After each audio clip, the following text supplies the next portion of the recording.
மாண்புமிகு முதல்வர் விஜய் அவர்களும் இந்த சினிமாவை உங்கள் குடும்பம் என்னைக்கு நினைங்க, எங்களுக்கு ஏதாவது பிரச்சனைனா அதை உடனே கேட்டு அதை கொஞ்சம் சால்வ் பண்ணுங்கள். நிறைய பிரச்சனை இருக்குது, நாங்கள் கோரிக்கையோடு வரோம். சினிமாவை என்றைக்கும் கைவிட்டுறாதீங்க. உங்களை சினிமாவும் கைவிடாது, இனிமேல் மக்களும் கைவிட மாட்டாங்க. இன்றைக்கி விஜய் சார் நம்ம திரையுலகத்திலிருந்து, இந்த கலை குடும்பத்திலிருந்து தமிழக முதலமைச்சராக அன்னைக்கு அந்த சிம்மாசனத்தில் உட்காந்துருக்காரு. வாழ்த்துக்கள் விஜய் சார்.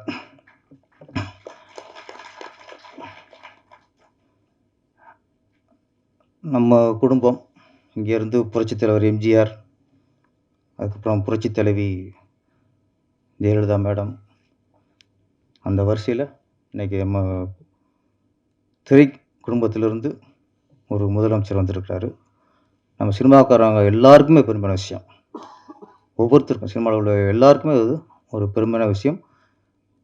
நம்ம தமிழகத்தில் எப்போவுமே நம்ம கலைத்துறை சார்ந்த இருக்கும். கலைஞர் வந்து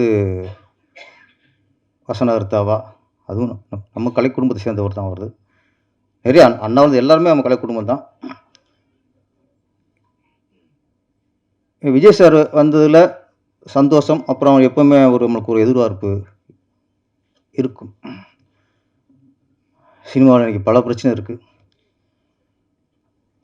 நிறையா அந்த மேடையில் சினிமா எந்த அளவுக்கு ஆகிப்போச்சு, புடிசர் எந்த அளவுக்கு நசுக்கப்படுறாங்க, நிறைய புலம்பிகிட்டே இருந்துக்கும் ஒவ்வொரு மேடையிலையும்.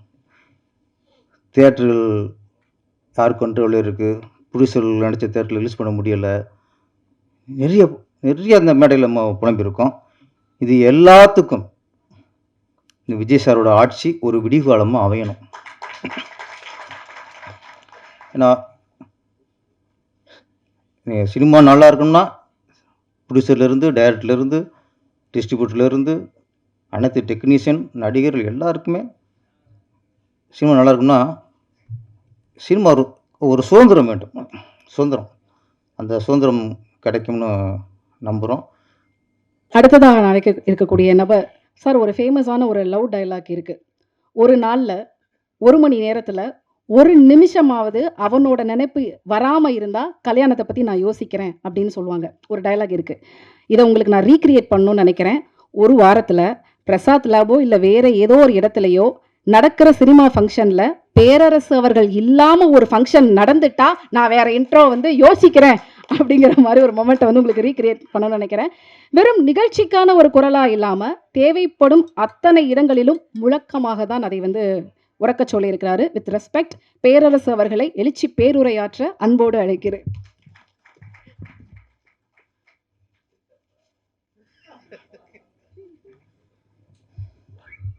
இது பாராட்டா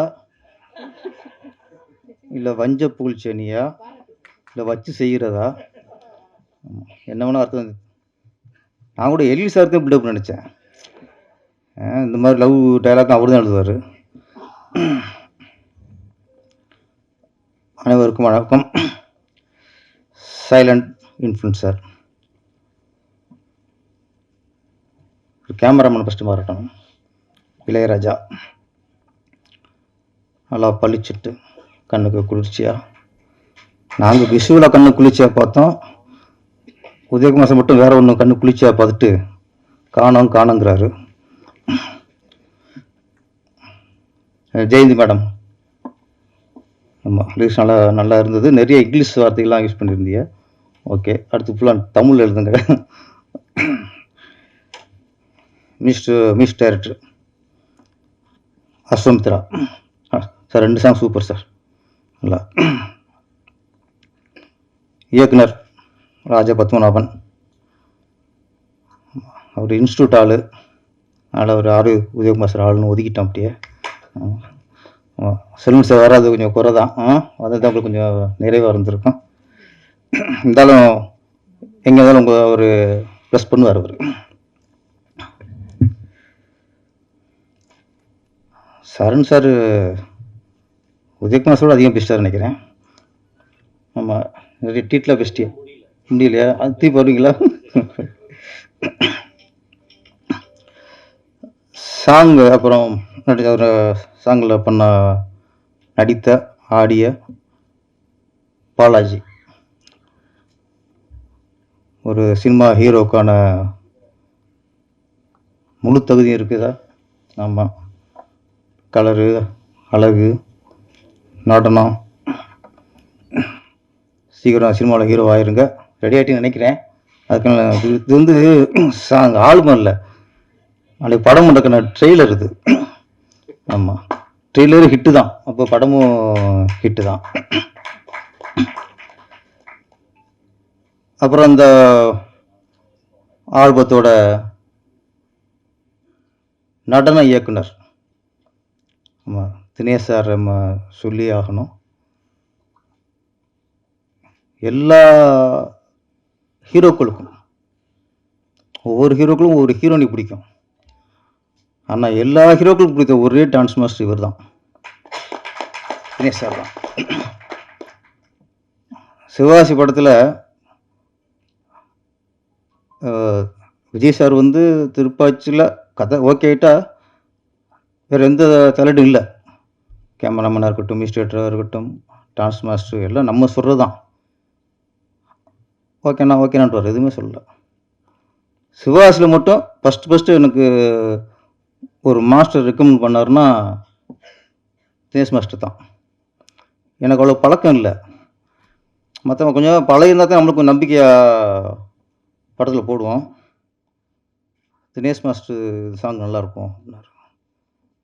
சரி சார் அப்படின்னு அரை மனசு தான், நம்பிக்கை இல்லை எனக்கு. அரை மனசு தான். அதான் கோடம்பாக்கம் ஏரியா, ஓட்டு கேட்டு வர்றியா, குத்தாட்டம் என்னோட ஆர்டர் ரெடியா. ஓகே ஃபிக்ஸ் பண்ணியாச்சு. அப்புறம் அது பாட்டுக்கு விஜய் சாரோட கூட ஆடுறது யார்? சிம்ரன் ட்ரை பண்ணோம், அவங்க அப்போ தான் மேரேஜ்னு போயிட்டாங்க. அப்புறம் ஜோதிகா ட்ரை பண்ணோம். அதுக்கப்புறம் தான் நயன்தாரா ஃபிக்ஸ் ஆனது. ஆமாம், இப்போ விஜய் நயன்தாரா இந்த சாங் எங்கே எடுக்கணும்னா பப்ளிக்கில் எடுக்கணும். அசத்துப்பேட்டில் பப்ளிக். இப்போ என்னென்னா பப்ளிக்கில் போயிட்டு அங்கே போய் சர்டிஃபிகேட் எடுக்கிற மாதிரி அப்பப்போ ஒரு ரிகர்சல் பார்த்து அப்புறம் டேக் போனால் லேட் ஆயிரும். பப்ளிக்கில் நம்ம பண்ண முடியாது. விஜய் சார் பிரச்சனை இல்லை, அவர் ஒரு ஆர்டரை பார்த்தாருன்னா ஓகே டேக் போகலாம் அப்படின்ட்டு அவர். நயன்தாரா அப்போ தான் வளர்ந்து வர நடிகை இவங்க. அவங்கள்ட்ட போயிட்டு ஞாபகம் இருக்குல்ல, எனக்கு என்ன சரி மாஸ்டரும் நம்மளுக்கு பழக்கலாம். மாஸ்டர் நயன்தாரா வளர்ந்து வர ஒரு நடிகை, இன்னொன்று பப்ளிக்கில் எடுக்கிறோம், ரொம்ப டேக்லாம் போயிடக்கூடாது, ஃபஸ்ட்டு ஒரு ரிகர்சல் கொடுத்துருவோம் அப்படின்ட்டு நயன்தாரா மேடத்தில் போய் அவங்க இதுக்கு ஒத்துட்டே விஷயம். ஒரு சாங்குக்கு எதுவும் ஒத்துக்க மாட்டாங்க. அப்புறம் சிச்சுவேஷனை சொல்லி தான் அவங்கள ஒத்துக்க வச்சோம். போய்ட்டு ரிகர்சலுக்கு அவங்க ஷாக் ஆகிட்டாங்க. இல்லை ரிகர்சலான்ட்டு பெரிய ஆர்டிஸ்ட் ஆகிட்டாங்கல்ல, ரிகர்சல் பண்ணுறதுக்குலாம் கொஞ்சம் தயங்குவாங்க. அப்புறம் திரும்ப சொல்லி பப்ளிக் எடுக்கிறோம், அங்கே போய் பார்த்துக்க முடியாதுன்னு சரின்ட்டு ஒத்துக்கிட்டாங்க. ஒரு 2 நாள் அந்த கோடம்பாக்கம் ஏரியா சாங்க்கு நயன்தாராவுக்கு ரிகர்சல் பண்ணோம். ரிகர்சல் பண்ணி தான் அந்த சாங் அப்புறம் போனது. அப்புறம் விஜய் சார் இன்னும் ரிகர்சலுக்கு என்ன கூப்பிட்டுட்டார் அவர் என்ன மூமெண்ட்னு அவர் பார்த்துக்கணும். அப்புறம் அவர் வரவழைச்சு டோட்டலாக இவர் டான்ஸ் அசிஸ்டண்ட்லாம் ஆடி அவர் பார்த்துட்டு ஓகேன்னு போயிட்டார். அப்படி எடுத்த சாங் தான் கோடம்பாக்கம் ஏரியா, ஓட்டுக்கிட்டு வரியா. அன்னைக்கு தினேஷ் சாரோட அந்த மூமெண்ட் இருக்குல்ல, ஆண்டிப்பட்டி அரசம்பட்டி எந்த ஊர் உங்கள் ஊருடா, அன்னைக்கு விஜய் சாரும் நயன்தாரா மட்டும்தான் ஆடினாங்க. இன்றைக்கி ரீல்ஸில் பார்த்தா லட்சக்கணக்கான பேர் அந்த மூமெண்ட், நீங்கள் போட்ட மூமெண்ட்டை அச்சு சிராமல் ஆடுறாங்க. மாஸ்டர் வாழ்த்துக்கள், உங்கள் மூமெண்ட் நாடே ஆடிக்கிருக்கு இன்றைக்கி. அதே மாதிரி அடுத்தது திருவண்ணாமலை அர்ஜுன் சார் ஹீரோ போட்டு அவர் பாட்டு போட்டு காட்டுறோம் ஓப்பனிங் சாங்கு. அவர் கேட்டுட்டு ஷாக் ஆகிட்டார். எனக்கு விஜய்க்கு போகிற மாதிரி போட்டிருக்கு, இது எப்படி நான் ஆடுறதுன்ட்டார். பயந்துட்டார். அது இவ்வளோ ஸ்பீடாக இப்படி முடியாதுன்ட்டார். அப்புறம் ஒரே வார்த்தை சொன்னேன் ஓகேன்ட்டார். அந்த ஒரே வார்த்தை என்னென்னா, இதுக்கு மாஸ்டர் தினேஷ்னே.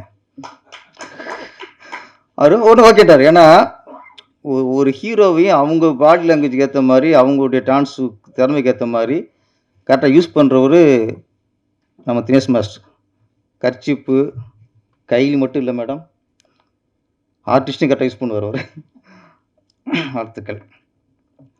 அப்புறம் அந்த ஆல்பத்தோட நாயகன் பாலாஜி, அவர் விஜய் ரசிகர். அவர் இப்போ விஜய் ரசிகர்லாம் யாருமே இல்லை, எல்லாம் தொண்டராக மாறிட்டாங்க. ஆமாம், அந்த தொண்டரில் இன்றைக்கி அவரும் ஒருத்தர். அவர் டான்ஸ் பார்க்கும்போது தெரிஞ்சுது அவருடைய பிரதிபலிப்பு.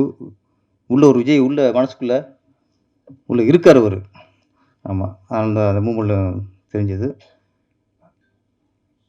இன்றைக்கி விஜய் சார் நம்ம திரையுலகத்திலிருந்து, இந்த கலை குடும்பத்திலிருந்து தமிழக முதலமைச்சராக அன்னைக்கு அந்த சிம்மாசனத்தில் உட்காந்துருக்காரு. வாழ்த்துக்கள் விஜய் சார்.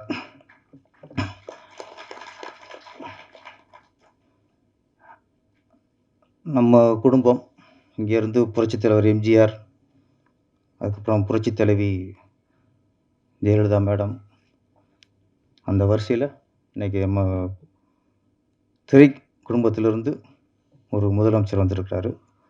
நம்ம சினிமாக்காரங்க எல்லாருக்குமே பெருமையான விஷயம். ஒவ்வொருத்தருக்கும், சினிமாவில் உள்ள எல்லாருக்குமே அது ஒரு பெருமையான விஷயம். நம்ம தமிழகத்தில் எப்போவுமே நம்ம கலைத்துறை சார்ந்தா இருக்கும். கலைஞர் வந்து வசனகர்த்தாவா, அதுவும் நம்ம கலை குடும்பத்தை சேர்ந்தவர் தான் வருது. நிறைய அண்ணா வந்து எல்லாருமே நம்ம கலை குடும்பம் தான். விஜய் சார் வந்ததில் சந்தோஷம். அப்புறம் எப்போவுமே நம்மளுக்கு ஒரு எதிர்பார்ப்பு இருக்கும். சினிமாவில் இன்றைக்கி பல பிரச்சனை இருக்குது. நிறையா அந்த மேடையில் சினிமா எந்த அளவுக்கு ஆகிப்போச்சு, ப்ரொடியூசர் எந்த அளவுக்கு நசுக்கப்படுறாங்க, நிறைய புலம்பிகிட்டே இருந்துக்கும் ஒவ்வொரு மேடையிலையும். தியேட்டர்கள் யார் கண்ட்ரோலில் இருக்குது, ப்ரொடியூசர்கள் நடித்த தியேட்டரில் ரிலீஸ் பண்ண முடியலை, நிறைய அந்த மேடையில் நம்ம புலம்பியிருக்கோம். இது எல்லாத்துக்கும் இந்த விஜய் சாரோட ஆட்சி ஒரு விடிகாலமாக அமையணும். ஏன்னா சினிமா நல்லா இருக்குன்னா ப்ரொடியூசர்லேருந்து, டைரக்டர்லேருந்து, டிஸ்ட்ரிபியூட்டர்லேருந்து, அனைத்து டெக்னீஷியன், நடிகர்கள் எல்லாருக்குமே சினிமா நல்லா இருக்குன்னா சினிமா ஒரு சுதந்திரம் வேண்டும். சுதந்திரம், அந்த சுதந்திரம் கிடைக்கும்னு நம்புகிறோம். இன்னொன்று,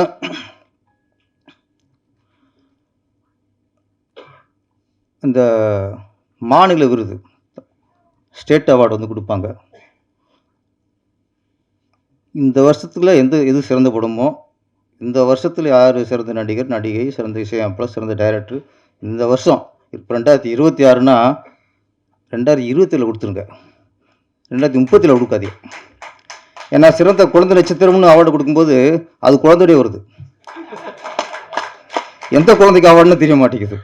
அதனால் இந்த 10 வருஷம் பொக்கிஷமாக காற்றுலாம் கொடுக்காதீங்க.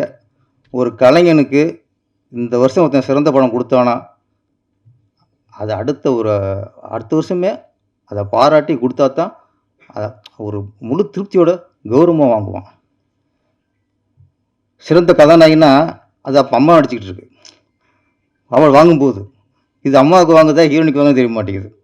அது மாதிரி 10 வருஷ அவார்டை மொத்தமாக வச்சு அந்த பொட்டலம் போகிற மாதிரி தூக்கி போகிற மாதிரிலாம் அவார்டை கொடுக்காம தயவுசெய்து கலைஞரோட திறமை மதித்து அப்பப்போ கொடுக்குறதுக்கான வழிவகுங்க. இன்னொரு விஷயத்தை நம்ம ஞாபகப்படுத்திக்கிறேன்.